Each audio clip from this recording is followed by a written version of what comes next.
નમસ્કાર, આપ જોઈ રહ્યા છો ન્યૂઝ રૂમ ગુજરાત અને આપની સાથે હું છું ભાવિક। ફરી એકવાર વેધર એનાલિસિસમાં વાત કરવી છે વરસાદને લઈને। ચોમાસાની સૌ કોઈ લોકો આતુરતાથી રાહ જોઈ રહ્યા છે, પરંતુ કેટલા ઘણા દિવસોથી ચોમાસું એકની એક જગ્યાએ અટવાયેલું છે। પરંતુ આ બધાની વચ્ચે હવામાન વિભાગ કે જે IMD અમદાવાદ છે, ગુજરાતના વાતાવરણને લઈને શું અપડેટ આપી રહ્યા છે એ આજે મેપના માધ્યમથી સમજીએ। તો સૌથી પહેલો મેપ થંડરસ્ટ્રોમ વોર્નિંગ માટેનો એક મેપ અહીંયા જાહેર કરવામાં આવ્યો છે। દિવસ 1 ગુજરાત રાજ્ય દીવ દમણ દાદરા નગર હવેલીની 20 તારીખ માટેની મેઘ ગર્જનાની ચેતવણી આપવામાં આવી છે। હવે તમને અહીંયા અલગ અલગ એલર્ટ દેખાતા છે, ગ્રીન, યલો, ઓરેન્જ અને રેડ। ગ્રીન એટલે કે નો વોર્નિંગ, કે કોઈ જાતની આગાહી નથી। યલો છે તો ત્યાં લખેલું છે યલો એલર્ટ એટલે કે સામાન્ય વરસાદની શક્યતાઓ છે। ઓરેન્જ એલર્ટ આપવામાં આવે તો એ એલર્ટ જે છે એ ભારેથી અતિ ભારે વરસાદ થાય તેવી સંભાવના। રેડ એલર્ટ જો આપવામાં આવે છે તો ગાજવીજ સાથે મેઘરાજાની એન્ટ્રીની ચેતવણી આપવામાં આવે છે। એટલે કે અહીંયા થંડરસ્ટોર્મની જે આગાહીના જે ચેતવણીના જે સિમ્બોલ છે આપવામાં આવ્યા છે। હવે આ મેપની અંદર તમને અલગ અલગ દ્રશ્યો દેખાઈ રહ્યા છે। એક તરફ યલો છે એટલે કે પીળો કલર, અને બીજી તરફ છે ગ્રીન એટલે કે લીલો કલર જે છે તે અહીંયા દેખાઈ રહ્યો છે। હવે આ જે નકશો છે એ નકશાની અંદર જો તારીખ જોવામાં વાત કરીએ તો યલો એલર્ટ એટલે કે મેઘ ગર્જનાની આગાહી ક્યાં કરવામાં આવી? કચ્છ, પાટણ, બનાસકાંઠા અને સાબરકાંઠા, આ 4 જિલ્લાઓની અંદર મેઘ ગર્જનાની આગાહી કરાય છે। બીજી તરફ નીચેના એના જે બોર્ડર વિસ્તારો છે, દેવભૂમિ દ્વારકા, પોરબંદર, જામનગર, મોરબી, સુરેન્દ્રનગર, બોટાદ, ગાંધીનગર, અમદાવાદની અંદર પણ મેઘ ગર્જનાની કોઈ આગાહી નથી કરવામાં આવી। સાથે જ પાટણની અંદર, અરવલ્લી, ગાંધીનગર અને દાહોદ, આ જે વિસ્તાર છે ત્યાં કોઈ પણ જાતની એટલે કે આ જે પટ્ટો છે, જુઓ તમે, જે આ પટ્ટો આખો દેખાઈ રહ્યો છે એ પટ્ટામાં કોઈ પણ જાતની આગાહી અહીંયાથી લઈને અહીંયા સુધી નથી કરવામાં આવી। હવે તમને આ મેપ જે દેખાઈ રહ્યો છે તેની અંદર નીચેના જે રાજ્યો છે, નીચેના જે જિલ્લાઓ છે, માફ કરજો, એ નીચેના જિલ્લાઓમાં જો વાત કરીએ તો ગીર સોમનાથ કે જે અરબી સમુદ્રનો કિનારો છે, જામનગર, રાજકોટ, અમરેલી, ભાવનગર, આ વિસ્તારને પણ યલો એલર્ટ આપવામાં આવ્યું એટલે કે ગાજવીજ સાથે વરસાદની સંભાવના। દક્ષિણ ગુજરાતમાં આણંદ છે, પંચમહાલ છે, છોટાઉદેપુર છે, વડોદરા છે, ભરૂચ, નર્મદા, સુરત, તાપી, ડાંગ, વલસાડ, દમણ, દાદરા નગર હવેલી અને વાપીનો સમાવેશ કરવામાં આવ્યો। એટલે કે કયા કયા એટલા જિલ્લાઓ છે કે જ્યાં યલો એલર્ટ આપવામાં આવ્યું? તો કે 1, 2, 3, 4, 5, 6, 7, 8, 9, 10, 11, 12, 13, 14, 15, 16, 17, 18, 19, 20 જિલ્લાઓની અંદર ગાજવીજ સાથે વરસાદની આગાહી અપાઈ। જ્યારે કોઈ પણ જાતની આગાહી કયા જિલ્લામાં નથી અપાઈ? પોરબંદર એટલે કે 1, 2, 3, 4, 5, 6, 7, 8, 9, 10, 11, 12 અને 13 જેટલા જિલ્લાઓ છે કે જ્યાં કોઈ પણ જાતની આગાહી હાલ તો નથી કરવામાં આવી। પછીનો મેપ હવે ફટાફટ આપણે જોઈ લઈએ, જેની અંદર કયા પ્રકારની આગાહી જે છે તે કરવામાં આવી છે। તમને જુઓ, આ 20 તારીખનો મેપ છે। હવે 21 તારીખના મેપના આપને દેખાડીએ। આ તો 20 તારીખનો મેપ રહ્યો, આપણે પેલા મેપની અંદર જોયું એ જ રીતે અહીંયા આગાહી જે છે તે કરવામાં આવી।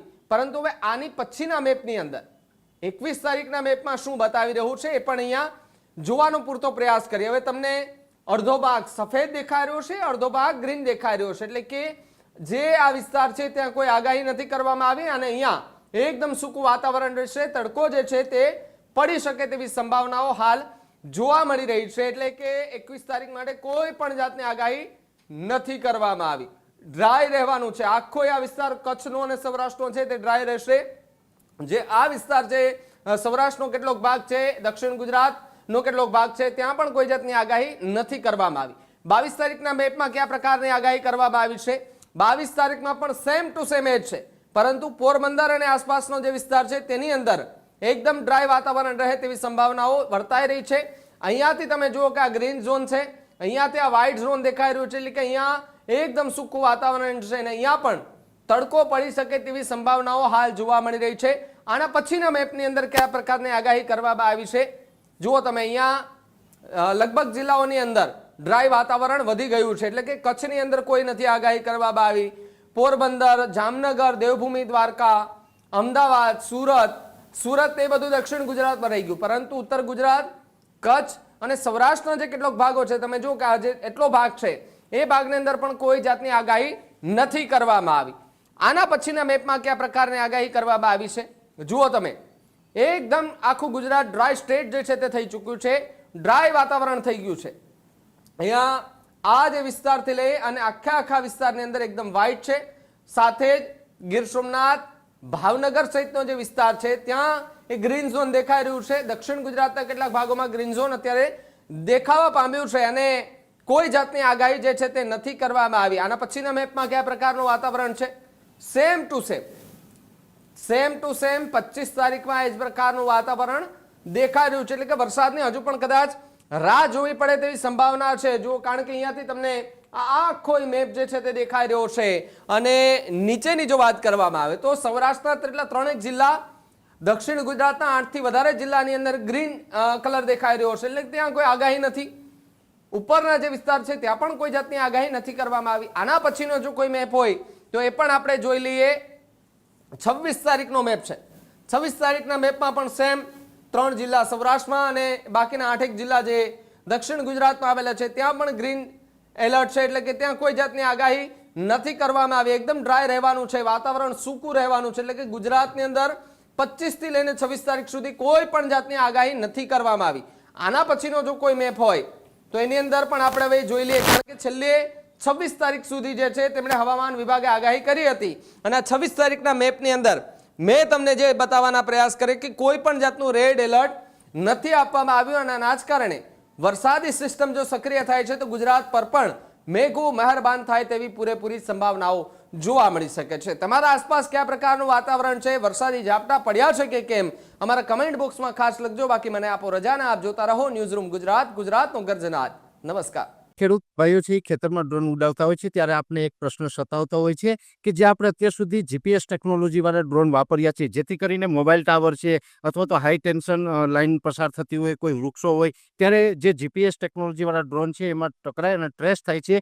પણ એગ્રીવન લાવ્યું છે જીએનએસએસ ટેકનોલોજી ડ્રોન, જેથી કરીને એ ડ્રોન છે એ કોઈ જગ્યાએ ટકરાય નહીં, પોતાની રીતે જ ડિસિઝન લે છે અને મૂવ થઈ જાય છે. જેથી કરીને જીએનએસએસ ટેકનોલોજી ડ્રોન છે એ વાપરવાનો આગ્રહ રાખો.